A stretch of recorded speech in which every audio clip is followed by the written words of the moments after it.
So we'll begin by sitting back onto the heels. If it's okay to tuck the toes under, we'll tuck the toes under and just sit back.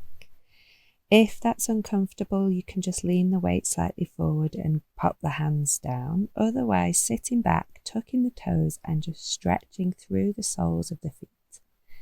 So feet are nice and open now after being in our cycling shoes.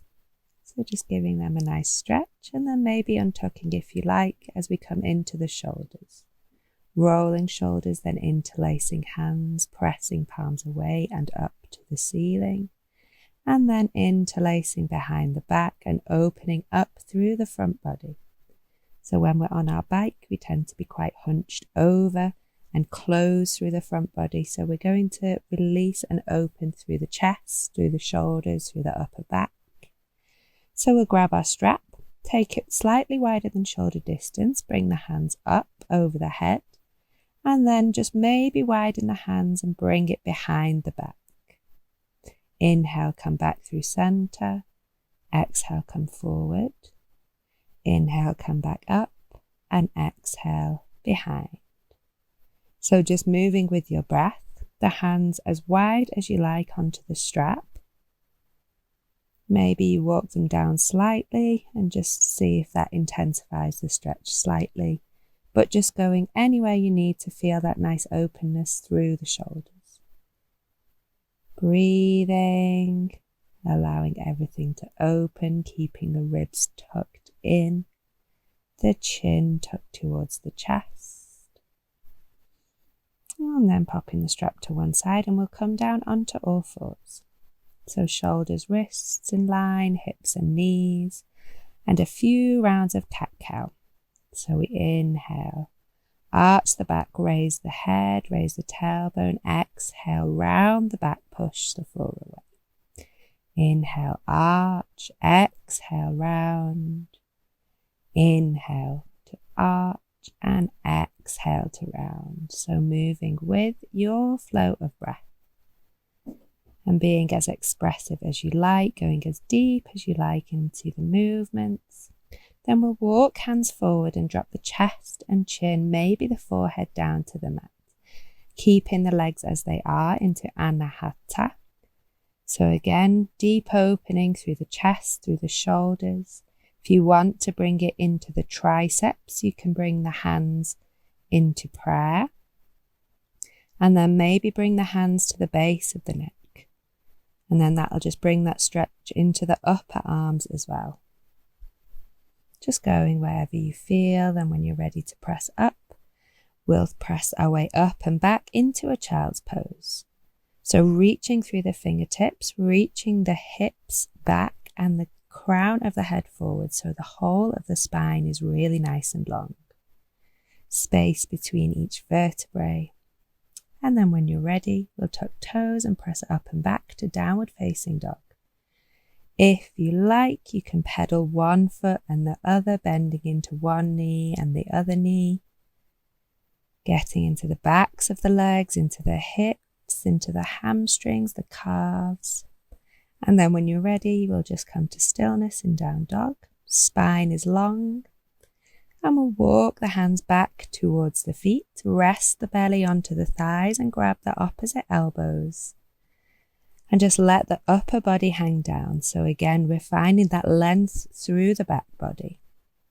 Maybe swaying from side to side, a nice release for the low back. Any movement that feels nice. And then when you're ready, the hands can maybe interlace at the base of the spine and maybe draw over in line with the head. So again, another deep opener through the shoulders. And hands to hips. Inhale, come to standing, reach up through arms. And exhale, hinge from hips. Walk hands forward back to the front of the mat into down dog. On an inhale, raise right leg. Maybe open up through the hip, dropping the heel to the bum.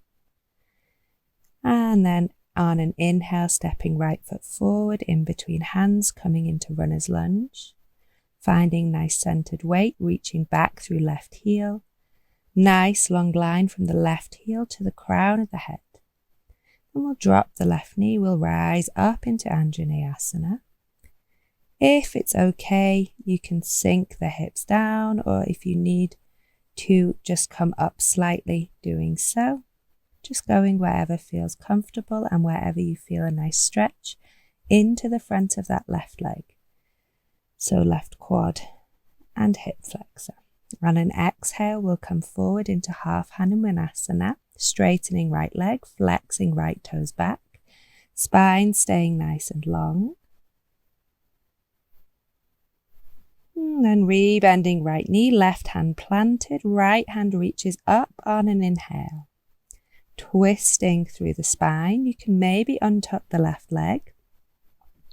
Again, finding that length all the way from the left heel to the crown of the head. And then we'll drop left knee and reach back with right hand, maybe holding onto foot, or you can grab onto your strap and hook that round the foot. And we're twisting the spine and opening the chest to the right side. We're breathing into the left hip. And when you're ready to come out, we just come through down dog, maybe reaching right leg up, and exhale, setting it down, moving to other side. Inhale, raise up left leg, maybe open hip. Inhale, step the left foot forward, moment in runner's lunge. Just breathing into the front of that right leg. And then when you're ready to set the knee down and rise up through the arms, keeping the ribs drawn in, keeping the shoulders away from the ears, going as deep into the stretch as you like, anywhere you need to go to feel that stretch through the right hip flexor, through right quad. And then exhale, we'll bring hands down, straighten left leg, flex left toes back.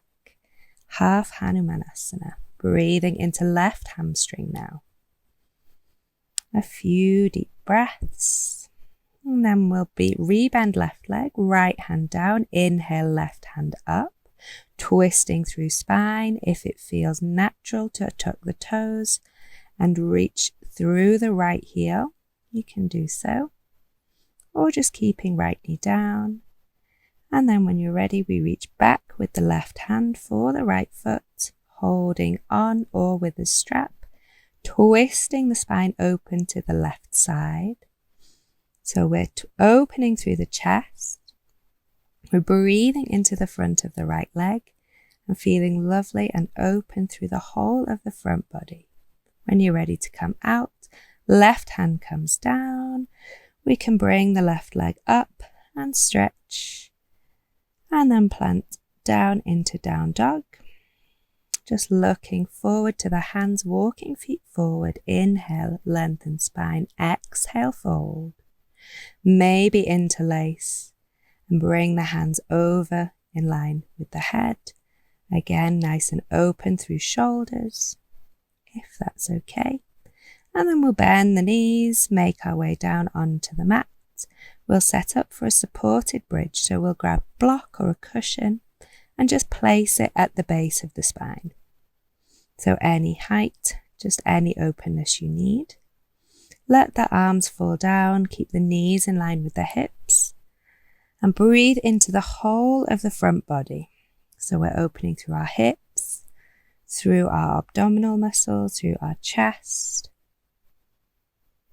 And when you're ready to come out, we pop the block to one side, sink the hips down, bring feet as wide as the mat, and then drop both knees over to left side. Both shoulders stay in contact with the mat. And we breathe into the right side as we twist. Breathing into right outer leg. Just nice stretch through IT band. And then inhale through center, exhale over to the right side. So nice twist through the left side body now. Both shoulder blades down, spine and sideways long. When you're ready to come up, inhale, exhale, drop over to left side. Move with your breath. Inhale, exhale to right side. Inhale and exhale. Just flowing with breath, letting breath be slow and steady and even. And we'll come into figure 4. So we'll bring the right ankle on top of left knee, holding onto left leg to shin, or you can hold on behind the thigh, keeping right toes flexed and right knee pressing away from you. If it's okay to extend the left heel up, you can, and you'll just bring a nice stretch into the hamstring of the left leg and into that right hip. And when you release, keep the legs as they are but drop both legs over to the left side. So the right sole of the foot comes down, the right knee keeps pressing away, and we're feeling that length in the side body and also into the right hip. Nice and long inhale, come through center. We'll switch sides. Left ankle on top, holding onto right shin or right thigh, maybe raising the right heel up, keeping left knee flexed away from you, left toes flexed in line with the knee. Breathing into that left hip, maybe into right hamstring if the leg's extended. And when you're ready to come down, we bring the right sole of the foot down. And we keep the feet as they are as we drop both legs over to the right side. Breathing into left side waist, length from the left little finger, down the arm, through the armpit, all the way to the hip, to the little toe. And then come through center, hug knees in. Arms to a T, drop both knees over to left side. You can extend through the leg or bring the hand onto the knee. Maybe even cross the right leg over the left. Any intensity that feels comfortable into this stretch. So breathing into right side waist, right spine. Inhale through center and exhale over to other side. So left leg can extend or it can cross. You can just keep the knees stacked. Just going as far as you feel a nice, comfortable stretch. The breath is slow, the heart rate slowed down. Whenever you're ready, we come through center. Just hug knees in once more. Give yourself a little squeeze, say thank you. And then release the legs, release the arms, and set up for a Shavasana, a well-deserved rest. Deep breaths, slowing down, staying here for as long as you like. Thank you for joining. See you soon.